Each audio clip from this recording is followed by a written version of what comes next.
TikTok එකෙන් සල්ලි හොයන්න පුළුවන් කියලා දැනගද්දි ඔයාගේ වයස කීයද? හරි. වයස කී වුණත් කමක් නැහැ. මේ වීඩියෝ එක ඒ ගැන. ඔයා ලංකාවේ ඉන්න කෙනෙක් නම් TikTok එකෙන් සල්ලි හොයන්න පුළුවන් ක්‍රම තුනක් තියෙනවා. 1. ස්පොන්සර්ෂිප්, 2. Affiliate marketing, 3.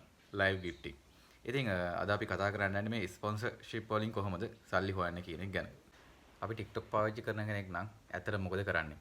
දවසේ ලොකු කාලයක් TikTok එකට ගිහිල්ලා නිකන් වීඩියෝ බල උඩට පල්ලෙහාට යන එක තමයි කරන්නේ.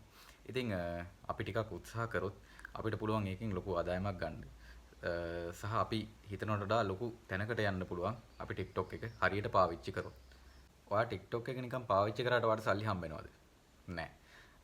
ඔයා content creator කෙනෙක් නම් තමයි ඔයාට මේ විදිහට සල්ලි හම්බ කරන්න පුළුවන් වෙන්නේ. ඒ කියන්නේ ඔයාගේ වීඩියෝ හදලා TikTok එක අප්ලෝඩ් කරනවා නම් තමයි ඔයාට මම අර කියපු විදිහට සල්ලි හොයන්න පුළුවන් වෙන්නේ. ඉතින් ඔයා දැනට TikTok එකට වීඩියෝ දාගෙන යන කෙනෙක් වුණත් සහ ඉස්සරහට වීඩියෝ දාන්න හිතාගෙන ඉන්න කෙනෙක් වුණත් කමන්නේ මේ වීඩියෝ එක බලන්න. මොකද ඔය ඒ දෙගොල්ලොන්ටම වැදගත් වෙන තොරතුරු ටිකක් තමයි මේ වීඩියෝ එකෙන් මම දෙන්න බලාපොරොත්තු වෙන්නේ. ඔයා TikTok එකට හොඳ වීඩියෝ දාන කෙනෙක් කියලා හිතන්නකෝ. ඔයාගේ වීඩියෝ වලට ලොකු රීච් එකක් තියෙනවා. ඔයාට වීඩියෝ එකක් දාපු ගමන් ඒක හැමෝම බලනවා, ලයික් කරනවා, කමෙන්ට් කරනවා සහ ලොකුවට වෛරල් වෙනවා.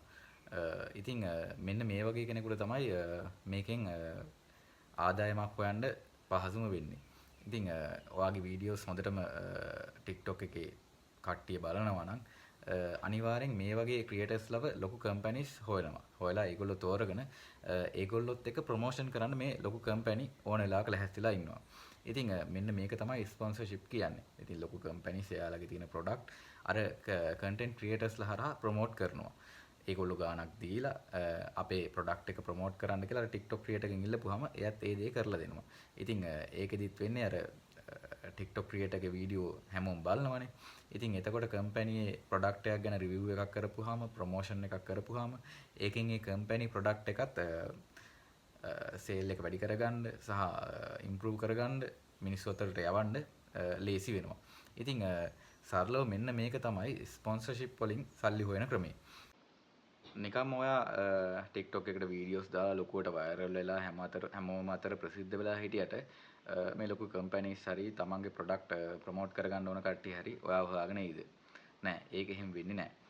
ඔයා අනිවාර්යෙන් TikTok එකට දාන කන්ටෙන්ට් එක එකක් පළවෙනි දේ අනුන්ගේ එකක් නොවෙන්න ඕනේ. කියන්නේ ඔයාගේම ඔරිජිනල් වීඩියෝ එකක් වෙන්න ඕනේ.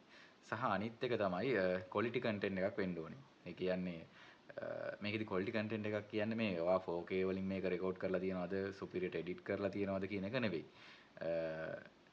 හොඳ කන්ටෙන්ට් එකක්. ඒ කියන්නේ ඔයා කාටවත් බැනලා හරි කුණුහරුප කියලා හරි මේකේ ප්‍රසිද්ධ වෙලා ඉන්නවා නම් වෛරල් වෙලා ඉන්නවා නම් ඒගොල්ලන් වගේ අය හොයාගෙන ඉන්නේ නැහැ අර කම්පැනිස් හරි තමන්ගේ ප්‍රොඩක්ට් එකක් ප්‍රොමෝට් කරගන්න ඕන අය හරි. ඒගොල්ලෝ අනිවාර්යෙන් එන්නේ ඔයා ක්වොලිටි කන්ටෙන්ට් ක්‍රියේටර් කෙනෙක් නම් තමයි.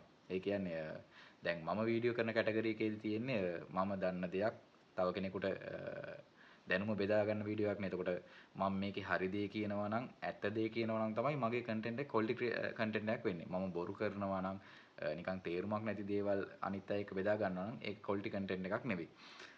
එතකොට ඔයා හිතන්නකෝ ඔයාට සිං කරන්න පුළුවන් කියලා ඔයාද සිංගර් කෙනෙක් කියලා.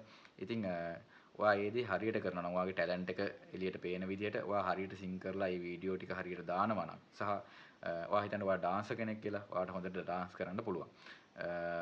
ඉතින් ඒ ඩාන්ස් එක කරන එක හරියට කරලා ක්වොලිටි එකට ඔයාගේ ටැලන්ට් එක එළියට දෙනවා නම් අන්න ඒ වගේ වීඩියෝ දානවා නම් ඔයාට පුළුවන් මේක දැනකට එන්න. ඉතින් මේකෙදි තව පුළුවන් ඔයා ඕනනම් ජෝක්ස් කරනවා නම් ඒ වගේ වීඩියෝ හොඳට. ඒ කියන්නේ හැබැයි අර සමාජ විරෝධී දේවල් නැතුව හරි දේවල්. ඒ කියන්නේ කුණුහරුප කියලා නම් මනම් කරලා කාටවත් බැනලා ඒ වගේ නෙමෙයි. හරියට හොඳ ජෝක් එකක් කරලා ඒ වීඩියෝ එක හරියට දාලා ඔයා ඒක දිගටම කරගෙන යනවා නම් ඉතින් අන්න ඒ වගේ කට්ටියව තමයි අර කම්පැනිස් හොයාගෙන එන්නේ.